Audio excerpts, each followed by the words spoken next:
Hi friends, இப்போ lotus ஃப்ளவரில் இருக்கிற colours use பண்ணி பிரேஸ்லெட் எப்படி பண்ணுறதுன்னு பார்க்கலாம். அதுக்கு நீங்கள் ஃபஸ்ட்டு எடுத்துக்க வேண்டியது என்னென்னா பிளாஸ்டிக் த்ரெட் ஒன்று எடுத்துகிட்டு அதை ஒரு செயினில் அதோட எண்டில் நீங்கள் இன்சர்ட் பண்ணிக்கணும்.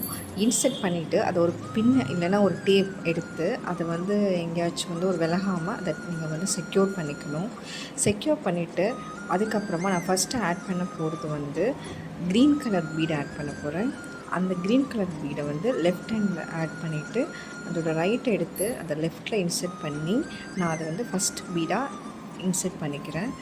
இன்சர்ட் பண்ணிவிட்டு நெக்ஸ்ட்டு நான் லைட் க்ரீன் பீட் எடுத்துக்க போகிறேன். அதை லெஃப்டில் ஒன்று ரைட்டில் ஒன்று ஆட் பண்ண போகிறேன். இப்போது நெக்ஸ்ட்டு ஃபஸ்ட்டு ஆட் பண்ண மாதிரி டார்க் க்ரீனை எடுத்து நம்ம ஆட் பண்ணிக்கலாம். இப்போ நான் டார்க் க்ரீன் பீடை லாஸ்ட்டாக இன்சர்ட் பண்ணிட்டேன். நெக்ஸ்ட்டு 2 ஸ்மால் ஒயிட் பேர்ல் எடுத்து